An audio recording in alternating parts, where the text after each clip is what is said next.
حضرت خواجہ نظام الدین صاحب محبوب الہی رحمت اللہ علیہ کی خدمت میں آپ کا ایک مرید آیا کہ حضرت آپ ہمیں ہمیشہ معاف کرنے کا سبق دیتے ہیں، آپ ہمیشہ درگزر کی بات کرتے ہیں اور لوگ بڑی تکلیف دینے لگے۔ حضور آج کے بعد جس نے ہمارے رستے میں کانٹے بچھائے نا، ہم بھی اس کے رستے میں کانٹے بچھائے۔ تو حضرت سلطان المشائخ فرمانے لگے آدھے رستے میں اس نے کانٹے بچھا دیے اور باقی آدھے رستے میں آپ نے بچھا دیے تو ساری سڑک تو کانٹوں سے بھر جائے گی، یہ تو راہگیروں کے بھی پیر زخمی ہوں گے۔ وہ چپ کر گیا۔ آپ فرمانے لگے اپنی لڑائی میں ساری دنیا کا نقصان کیوں کرتے ہو؟ حضور پھر کیا کروں؟ فرمایا اسے بچھانے دے، وہ بچھاتا جایا کرے، تو نظام الدین کے پاس آتا جاتا ہے، تو اٹھاتا رہا کر۔ کچھ لوگوں کو کانٹے اٹھانے کی بھی تو ڈیوٹی کرنی چاہیے نا بھائی، وقت دیں حالات بدل جاتے، تبدیلی آ جاتی۔ اللہ تبارک و تعالیٰ کمزوروں کو طاقتور کر دیا کرتا ہے، غریب کو امیر بنا دیا کرتا ہے۔ اللہ تبارک و تعالیٰ ان لوگوں کو جن کی کوئی آواز سننے والا نہیں ہوتا، ان کی چھوٹی آواز کو اللہ قوت دے دیتا ہے، طاقت دے دیتا ہے۔ شرط یہ ہے کہ آپ استقامت کا مظاہرہ فرمائیں، صبر کا مظاہرہ فرمائیں، آپ تھوڑا اپنی زندگی میں ٹھہراؤ لائیں، آپ تھوڑا حوصلہ کریں۔ آپ فوری طور پر وہ راتوں رات امیر ہونا، راتوں رات باوقار ہونا، راتوں رات چھا جانا۔ ہمارے ایک بزرگ فرمایا کرتے تھے جتنا تیز دوڑو گے نا، سامنے سے ہوا بھی اتنی تیز ہی پڑے گی۔ فرماتے تھے اگر بس پہ سیٹ نہیں نہ ملی، پچھلی بس کا انتظار کر لو، چھت پہ بڑی ہوا لگتی ہے، اور اگر تم جلد باز ہونا کہ جانا میں نے ابھی ہے، تو فرمایا پھر چھت پہ بیٹھنا پڑے گا تو ہوا بڑی تیز پڑے گی۔ پھر تھوڑا تھوڑا کر کے، حوصلہ کر کے، احتیاط کے ساتھ آپ سفر کریں، اپنی زندگی میں وہ استقامت لائیں جو ہمارے بزرگوں کا طریقہ ہے، وہ حوصلہ لائیں جو ان کو بڑا کرتا، وہ والا ماحول لائیں جس سے ان لوگوں کے اندر طاقتیں آئیں۔ تو بھائی یاد رکھیں، آپ حالات کو وقت دیں، حالات کو۔ آپ چلے گئے ڈاکٹر کے پاس دوائی لینے، اس نے آپ کو دوائی دے دی 1 مہینے کی، اس نے کہا ایک گولی صبح کھانی، ایک شام کھانی، یہ سیرپ ہے اتنا بڑا، 1 چمچ صبح پینا، 1 شام پینا ہے۔ تو آپ نے کہا نہیں میں نے تو 2 گھنٹے میں ٹھیک ہونا ہے، تو ساری بوتل ہی نہ پی جاؤں، ساری گولیاں کٹھی نہ کھا جاؤں، چونکہ ٹھیک جو ہونا ہے ہو جائیں گے آپ ٹھیک۔ وہ کہتا ہے 1 چمچ پینا ہے، 2 نہ پی لینا۔ یہ دوسرا اثر بھی ہو سکتا ہے، سائیڈ افیکٹ بھی ہو سکتے ہیں۔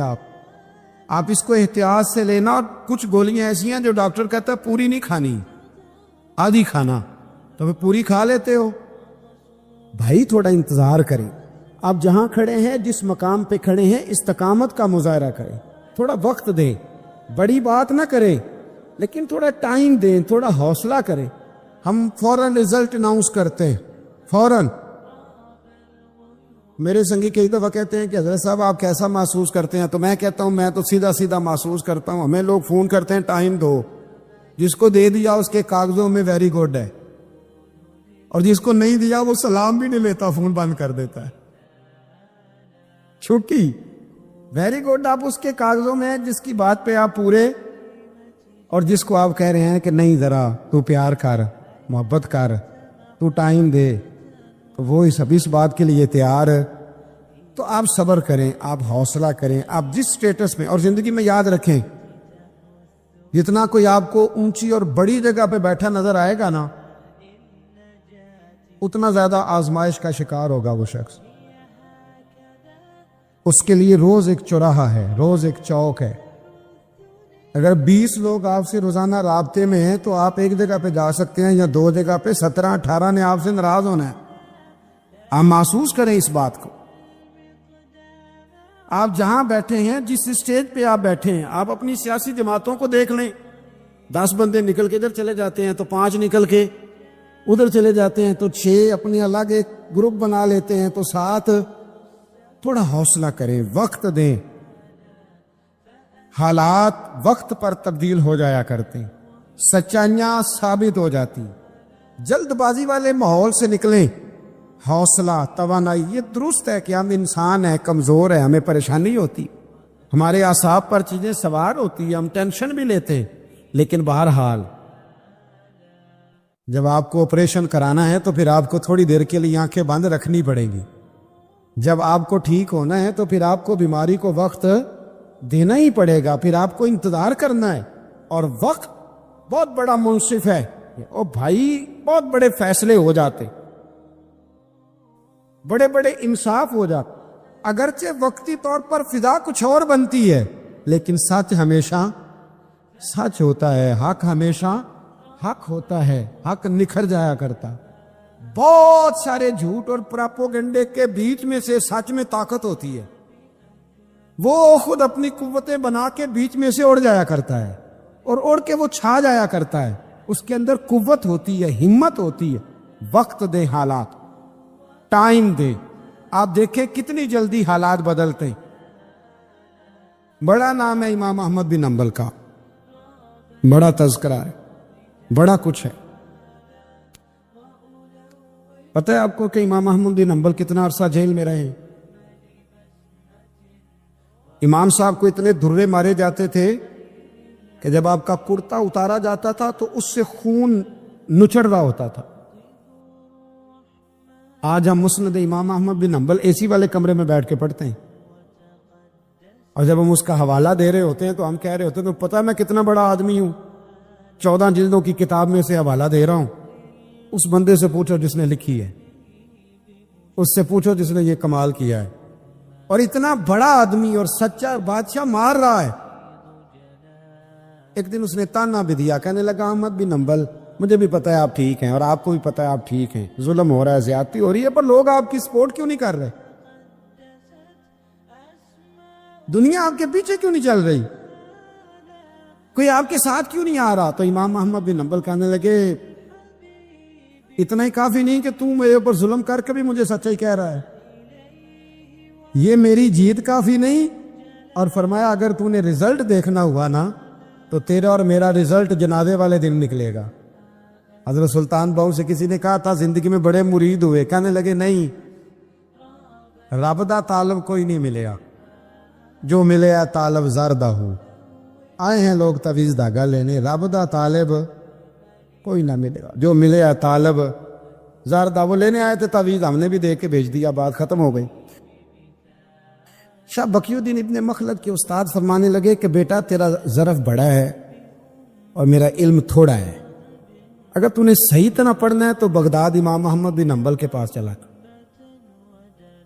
صحیح طرح پڑھ، پھر وہ تیری تشنگی ختم کریں گے، تیری پیاس بجھا دیں گے، چلا جا. کہتے میں کشتی میں بیٹھا آنے کے لیے، رستے میں طوفان آ گیا، کشتی کو جانا کہیں اور تھا، چلی کہیں اور گئی. ایک جزیرے پہ ہم اترے. فرماتے کہ وہاں ایسے ویسے بھی ختم ہو گئے، پتے کھا کے گزارا کرنا پڑا. بغداد کی سمت کا تعین کر کے پتہ کر کے اس طرف میں چلنے لگا پیدل. ہمارا بچہ ماشاءاللہ سے جو ابا جی سے پورے پیسے لے کے جاتا ہے نا پڑھنے کے لیے، اس کا بھی پورا پریشر ہوتا ہے ابا جی کے، آپ کو پتہ نہیں میں پڑھائی کر رہا ہوں، حالانکہ بعد میں پیسے سارے اپنے اکاؤنٹ میں جمع کراتا ہے، ابا جی کو دیتا، لیکن پریشر کریٹ کرتا ہے کہ میں تعلیم حاصل کر رہا ہوں آپ کے حکم پر، لہذا آپ میرا احسان مانیں. معاذ اللہ تھا. کہتے میں تعین کر کے بغداد کی سمت چلنے لگا، شہر بغداد دی کی یہ نشانی.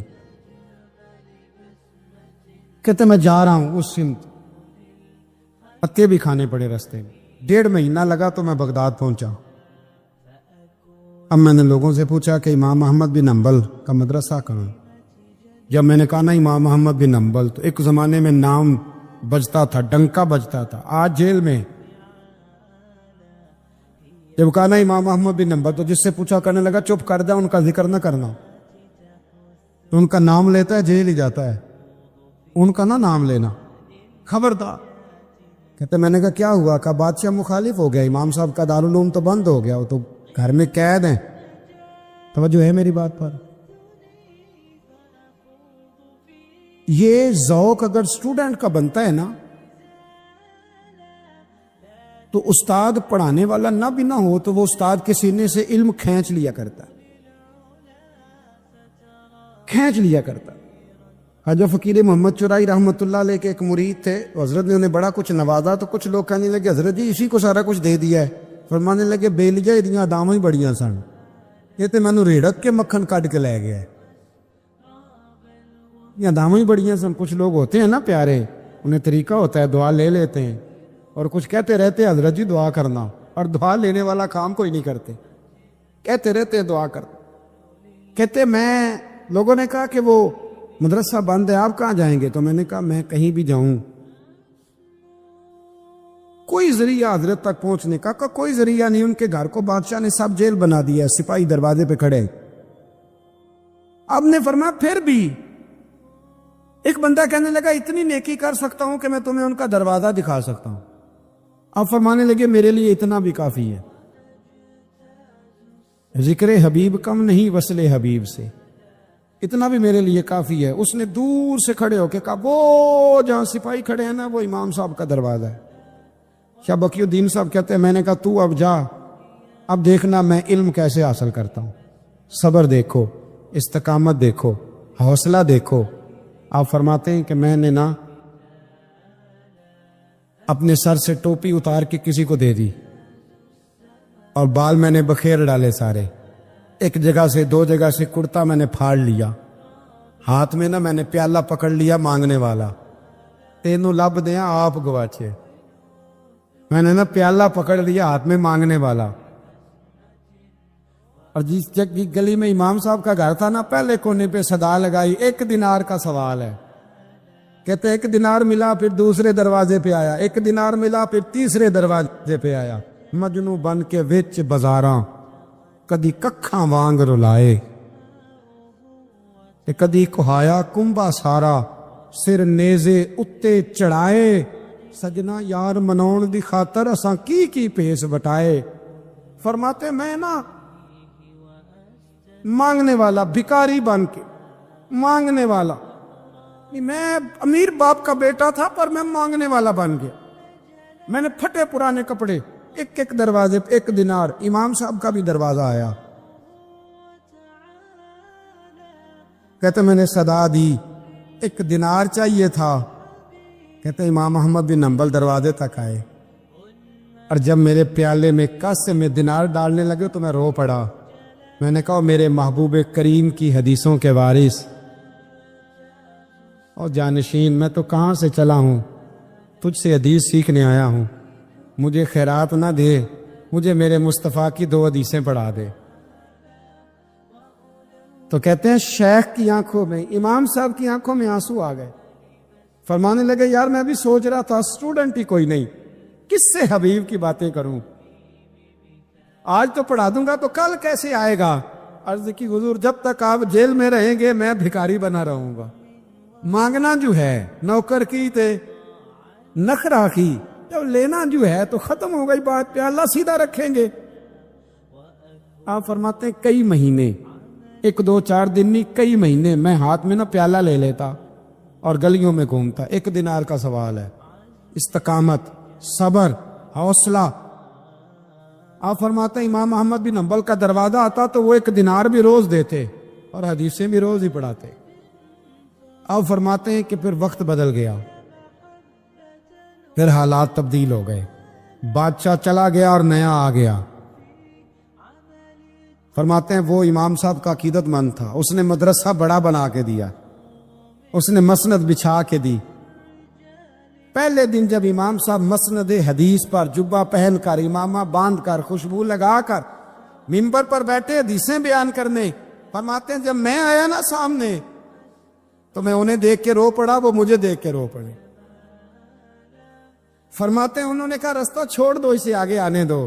جب میں آگے آیا تو امام صاحب فرمانے لگے پہلے بھی بڑا پڑھایا تھا، اب بھی زندگی بھر پڑھاؤں گا، پر جس صبر اور استقامت سے تو نے پڑھا ہے، جو مزہ ان دنوں میں آیا ہے شاید دوبارہ کبھی نہ۔ تھوڑا حوصلہ پیدا کرے، تھوڑا استقامت کا مظاہرہ کرے، تھوڑا سا نا۔ وہ حضرت خواجہ نظام الدین صاحب سے ایک شخص نے آ کے کہا تھا میرا پیر کامل نہیں تو میں نے بدلنا ہے، فرمایا شریک قباحت تو کوئی نہیں؟ کہنے لگا نہیں، تو آپ فرمانے لگے تو اللہ کی رضا کے لیے خدمت کر، ہو سکتا ہے تیری خدمت کی برکت سے اللہ اسے کامل کر دے، اللہ کامل بنا دے، تیری برکت سے کامل ہو جائے۔ تھوڑا استقامت کا ماحول بنائیں۔ میں اس زمانے میں جو سب سے زیادہ کمزوری محسوس کرتا ہوں لوگوں کے اندر، یہ ہے کہ تدبر نہیں، حوصلہ نہیں۔ ایک بت ہوتا ہے میری ذات کا جس سے میں ساری زندگی باہر نہیں نکل پاتا۔ میں کہتا ہوں جو میں کہہ رہا ہوں وہ ہونا چاہیے، جو میں چاہ رہا ہوں وہ ہونا چاہیے، جو میری خواہش ہے وہ ہونا چاہیے۔ ایسا نہیں ہوگا۔ خواہشیں آپ کریں گے، چاہتے آپ کریں گے، پر پوری اللہ اپنی حکمت سے کرے گا۔ پورا اللہ اپنی، میرے نبی کریم علیہ السلام نے ایک دعا مانگی تھی، اللہ میری امت لڑے نہ، تو رب کریم نے کہا محبوب یہ دعا مجھ سے مانگے ہی نہ۔ اس میں بھی اس کی حکمت ہے کہ آپ کو حق پہچاننا ہے، خدا را اللہ پہ چھوڑیں۔ ہم بڑے بے حوصلہ ہیں، ہم بڑے کمزور ہیں، ہمیں تو اللہ تعالیٰ خیر کرے۔ اب تو زمانے میں جو دعائی سب سے زیادہ بکنی چاہیے وہ وہم کی دعائی ہے، وہ سب سے زیادہ بکنی چاہیے۔ ہر چوتھا آدمی اس وہم کا شکار ہے کہ جانے کیا ہو جائے گا، کچھ بھی نہیں ہوگا، وہی ہوگا جو منظور ہے۔ آپ کو تو ماشاءاللہ یاد ہے، وہی ہوگا جو منظور ہے۔ کچھ چیزیں اللہ رسول پہ چھوڑے، صبر کے ساتھ، استقامت کے ساتھ۔ ایک بات میں نے شروع میں کی تھی، پھر دہراتا ہوں آخر پہ، یہ سوچ لیں کہ آپ حق پہ ہیں کہ نہیں، آپ سچے ہیں کہ حضرت عبداللہ ابن زبیر امام حسین کے بعد یزیدی فوجوں کے خلاف نکلے تھے، آپ کے کچھ ساتھی شہید ہو گئے تھے اور کچھ پیچھے کی طرف چلے گئے تھے، پسپا ہو گئے تھے، حضرت عبداللہ ابن زبیر اکیلے رہ گئے تھے۔ اس وقت آپ کی والدہ حضرت اسماء بنت ابی بکر صدیق 90 سال عمر تھی اور آنکھوں سے نابینا تھی۔ فرماتے ہیں میں اپنی اماں سے مشورہ کرنے آیا، میں نے کہا اماں میرے کچھ ساتھی پیچھے چلے گئے، کچھ شہید ہو گئے، میں جہاد میں اکیلا رہ گیا ہوں، حکم کیا ہے؟ تو اماں کہنے لگی عبداللہ پہلے یہ بتا تو حق پہ ہے کہ نہیں؟ میں نے کہا اماں ہوں تو میں حق پہ، پر مجھے تیری بڑی فکر ہے، تیری 90 سال عمر ہے،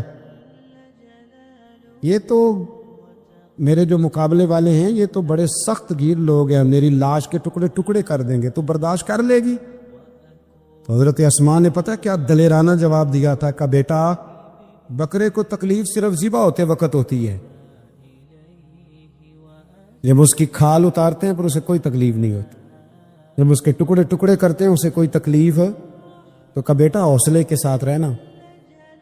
ہم جب کلمہ پڑھتے ہیں نا تو ہمارا حضور سے ایک معاہدہ ہو جاتا ہے کہ آپ نبی ہیں، ہم امتی ہیں، آپ آقا ہیں، ہم غلام ہیں، آپ ہمارے پیشوا ہیں، مقتدا ہیں، ہم آپ کے قدم بقدم چلنے والے۔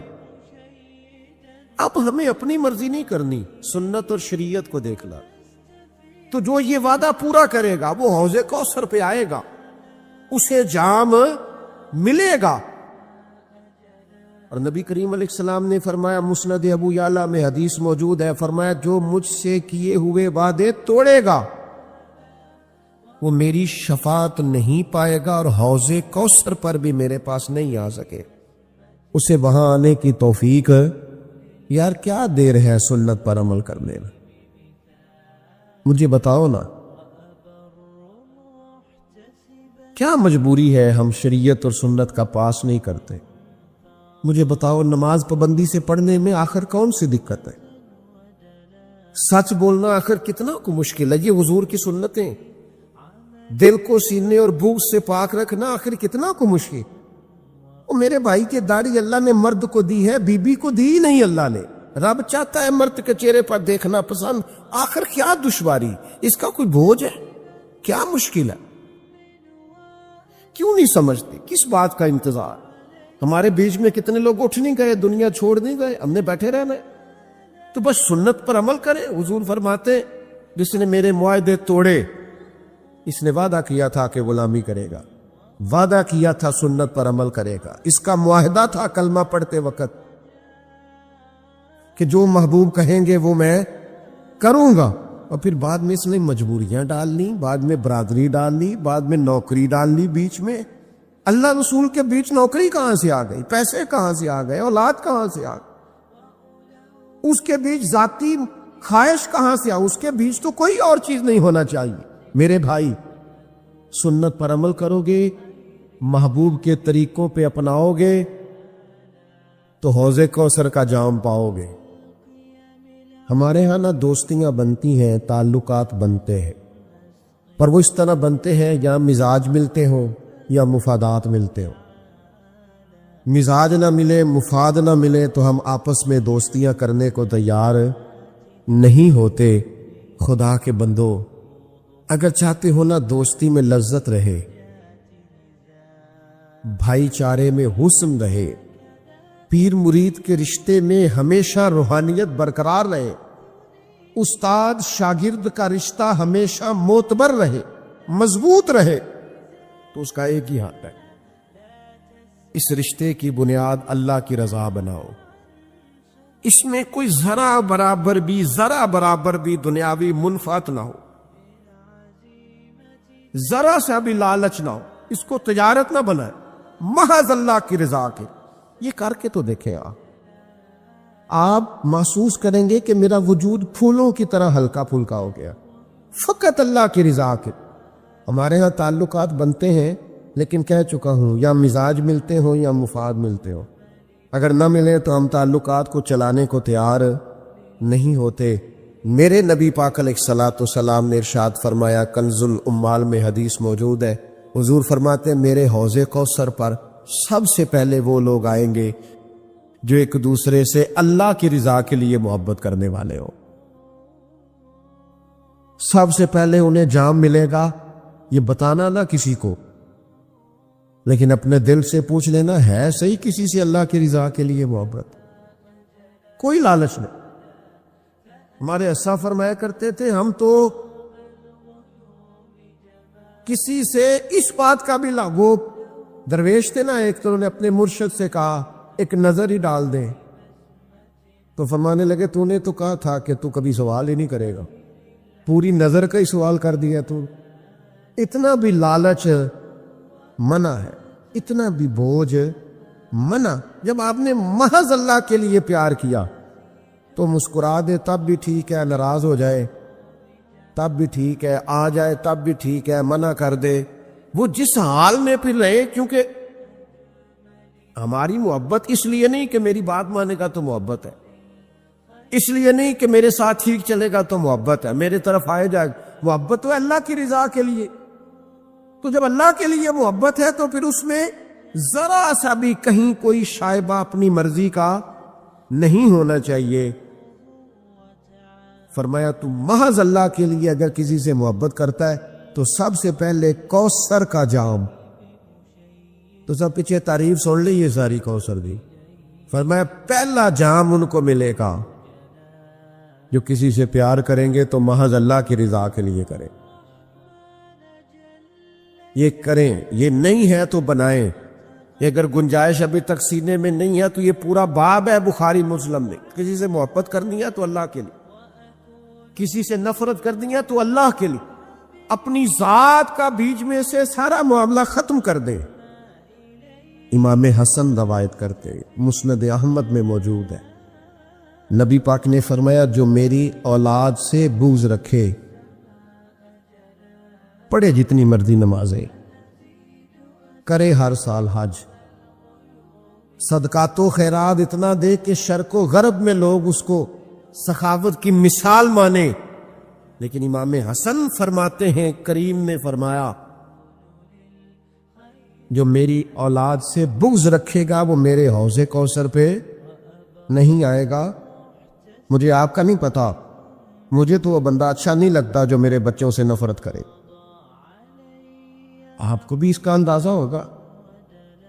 ہماری مائیں کہا کرتی تھی میرے بچیاں نے سر تے کدے ہاتھ نہیں رکھیا، مینوں کیویں چنگے لگ سکتے؟ وہ بھائی نہیں اچھا لگتا وہ شخص۔ اولاد رسول کا پیار، عظمت آل نبی کہیں بھول نہ جانا لوگو، وہ دیکھنا، غیر کی باتوں میں نہ آنا لو۔ اس دور کے جھگڑے، خطیبوں کی خطابت، مناظرین کے مناظرے،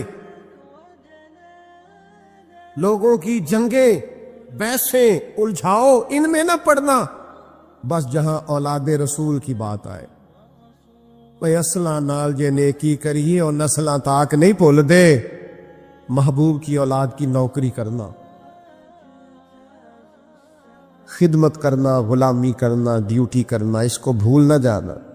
حسن پاک ہوں، حسین پاک ہوں، چاروں شہزادیاں ہوں، ان کی اولادیں ہوں، سیدنا امام زین العابدین، امام جعفر صادق، امام باقر، حضور کی نسل کا ہر صحیح العقیدہ شخص اس کا اکرام کر۔ اعلیٰ حضرت فرماتے ہیں جب تک اس کی گمراہی کفر تک نہ پہنچ جائے اس کی تکریم کرو۔ یہ حضور کی اولاد ہے، تیری نسل پاک میں ہے بچہ بچہ نور کا، تو ہے عین نور تیرا سب گھرانہ نور کا۔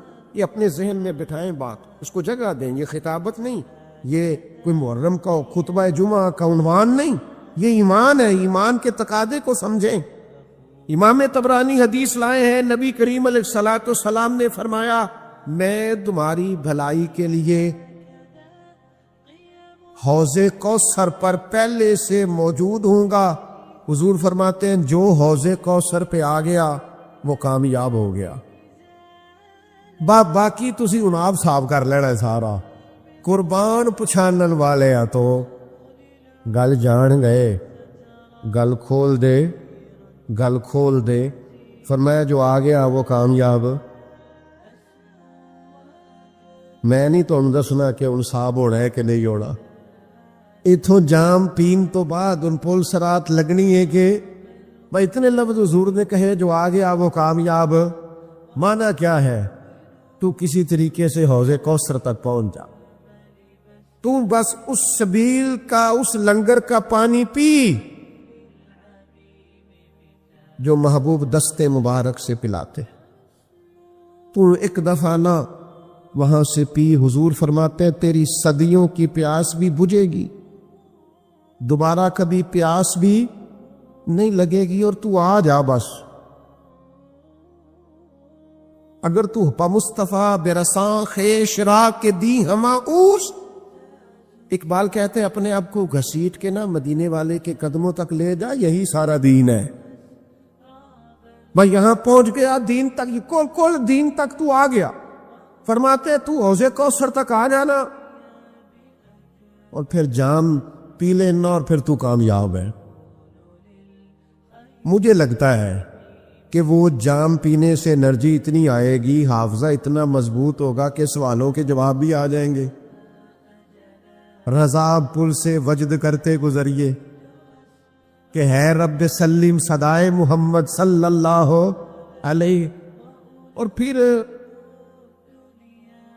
جب رستے میں ہوتے ہوئے محبوب سے کوئی جام پی کے آیا اور ادھر سے جام پی کے وہ رب کے حضور حاضر ہوا،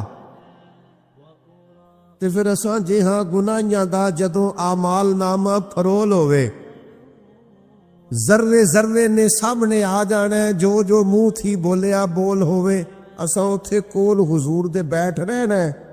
پئی لکھ عمل ترکڑی تول ہوئے، پھر او دے کولوں کی رب نے حساب لینا جیڑا بیٹھا ہی محمد دے کول ہو۔ اب ادھر سے جام پی کے آ رہے ہیں، کریم نے اپنے دستے مبارک سے دیا ہے۔ مجھے بتاؤ نا، جو مہمان ہو اور جس کے میزبان رسول رحمت ہو، حضور میزبانی کر کے بھیجے تو کیا رب کی بارگاہ میں پھر حساب کتاب ہونا ہے؟ مہمانوں کا تو اعزاز ہوگا، یوم نحشر المتقین الی الرحمن وفدا۔ تو یہ جامع کوثر ہے جو محبوب کے دستے مبارک سے صبح قیامت اللہ تعالیٰ سب کو جامع کوثر عطا فرما، سب کے ماں باپ کو عطا فرما، بہن بھائیوں کو عطا فرما، بیوی بچوں کو عطا فرما، پڑوسیوں کو عطا فرما، سنگیوں کو عطا فرمائے، پیر بھائیوں کو عطا فرمائے، استادوں کو عطا کرے، مرشد کو عطا کرے، شاگردوں کو عطا کرے۔ وہ کریم ہے نا، مہربانی بڑے ہیں۔ یہ کوئی عام جام ہے جو ختم ہو جائے گا؟ وہاں سے کل کائنات بھی پیے گی تو انشاءاللہ پیتی ہی رہے گی، وہ پیتی رہے گی۔ 2 کلو کھجوریں دی تھی نا حضرت ابو ہریرہ کو، فرمایا کھولنا نہ بکھاتے رہنا۔ فرماتے جناب عثمان غنی کا دور آ گیا، کو 20 سال تک کھائی ہیں، ختم ہی نہیں ہوئی۔ وہ تو ایک دن کھول بیٹھے، شرط جو تھی وہ انسان کی فطرت ہے نا، اسے کہا جائے ساری جنت سے کھاؤ با درخت کے قریب نہ جانا، اتنی بڑی جنت چھوڑ کے پھر انسان چلا ہی جاتا ہے، تو دیکھ بیٹھے۔ جامع کوثر کی شانیں تو آپ سن ہی چکے ہیں نا، اللہ کے حبیب نے ہمیں بتایا کون کون آئے گا اور کون کون، تو یہ ساری آج ابھی سے ہی تشریحات سن نہ لے، بھلا کون جا سکے گا اور کون نہیں جا سکے گا۔ وہاں جانے کے لیے اعمال کرنے ہیں، وہاں جانے کے لیے آج تیاری کرنی ہے، ٹکٹیں وقت میں بک کرنی ہے، وہاں کے لیے ابھی سے آپ نے اپنے آپ کو ذہناً اور عملاً تیار کرنا ہے۔ یہ حدیث بھی سنیے، صحیح ابن حبان میں موجود ہے، اللہ کے پیارے حبیب صلی اللہ تعالی علیہ وسلم نے فرمایا، اور کس انداز میں فرمایا؟ حضور نے فرمایا میری بات سنو اور یاد رکھنا۔ تو صحابہ فرماتے ہم ہمہ گوش ہو گئے، حضور خاموش ہو گئے۔ تھوڑی دیر کے بعد پھر فرمایا میری بات سنو اور یاد رکھنا۔ یہ کہہ کے حضور خاموش ہو گئے، ہم ہمہ گوش ہوتا۔ کریم آپ تو اشارتاً کوئی بات کر دیں تو کمال ہو جاتی، اور آپ نے ایک دفعہ نہیں 3 دفعہ فرمایا، تیسری دفعہ فرمایا سنو اور یاد رکھنا۔ 3 دفعہ محبوب نے تاکید کی، توجہ دلائی۔ پھر اگلے جملے ارشاد فرمائے، حضور علیہ الصلوۃ والسلام فرمانے لگے سنو میرے بعد ظالم حکمران آئیں گے، فرمایا تم نہ ان کے جھوٹ کی تصدیق کرنا اور نہ ان کے ظلم میں ان کی معاملت کرنا، ان کے جھوٹی باتوں میں ان کی تصدیق نہ کرنا۔ میں فلانی پارٹی کا ممبر ہوں تو جو مرضی وہ پارٹی کہے میں ہر صورت ان کے ساتھ، جھوٹ کا ساتھ نہ دینا اور ظلم پر ان کی معاونت نہ کرنا۔ اللہ کے حبیب صلی اللہ علیہ وسلم فرماتے جس نے ان کے جھوٹ میں ان کی تصدیق کی اور ان کے ظلم پر ان کی معاونت کی، وہ میرے حوض کوثر پہ نہیں آئے گا۔ یہاں آنے کی اسے اجازت، اپنے معاملات زندگی کو مرتب کرے۔ یہ آپ کو ابھی سے تیاری دیکھو نا، یہ کہ ایسا نہ ہو کہ حضور کی دست مبارک سے جامع کوثر پینے کے رستے میں رکاوٹ بن جائے۔ معین الملت والدین، عطائے رسول، ہند الولی، غریب نواز، خواجہ معین الدین چشتی، حضرت خواجہ اجمیر، شاہ اجمیر، والی ہندوستان، آخری عمر میں نا سارا دن روتے گزر جاتا، ساری رات روتے گزر جاتے، ذرا سی کوئی بات کرتا تو رو پڑتے، آنکھیں آنسوں سے بھری رہتی۔ اور کئی دفعہ اپنے بھی پریشان ہو جاتے ہیں نا کہ یار تو ایک بات کی جان ہی نہیں چھوڑ رہا۔ تو خواجہ قطب الدین صاحب بختیار کاکی سے لوگوں نے سے بات کریں، اتنا بھی تو نہیں نہ رونا چاہیے، ہر وقت اس کے آنسو کی کریے، عاشق دا کام ہی رونا تونا، تبھی نہ روئے نہیں منظوری۔ ہر وقت رونے کا کیا مطلب ہے؟ تو خواجہ قطب صاحب کہتے ہیں میں قریب گیا تو میں نے پیر دبائے، میں نے کہا سونیا لوگ تو کچھ بھی نہیں کرتے، تو نے تو کمال کر دی، 90 لاکھ آدمی مسلمان کر دیا، دنیا کچھ نہیں کرتی، تو نے 50 سال ساری رات مصلی پہ بیٹھ کے رب راضی کیا، تو شہزادہ تھا، حضور کی اولاد تھا، لیکن معین الدین تیرا ایک پلاٹ بھی نہیں، تو نے طالب علم پالے، انہیں غریبوں کو دیا، تو نے نوازا، کوئی شے نہیں تیرے پاس، ہر چیز تو نے، ساری رات روتے ہو، سارا دن روتے ہو۔ خواجہ قطب الدین صاحب کہتے ہیں میں نے جب عرض کیا تو خواجہ صاحب مجھے گلے لگا لی، چیخ مار کے روئے، کہنے لے قطب الدین پتر داڑھی سفید ہو گئی، جانے کا وقت آ گیا، جو تو نے نیکیاں گنوائی ہیں وہ ہیں صحیح میرے پاس، پر یار کی بارگاہ میں پیش کرنے کے قابل ایک بھی نہیں، ایک بھی نہیں، تو بارگاہ تو دیکھ کتنی بڑی ہے، رسول کریم کی بارگاہ میں پیش کرنے کے قابل ان میں سے ایک بھی نہیں، تو آستانہ دیکھ کتنا بڑا ہے، کیا پیش کروں گا، کیا عرض کروں گا حضور کی بارگاہ میں، کس طرح؟ وہ یار جو بڑے تھے وہ تو ڈرے ہوئے تھے،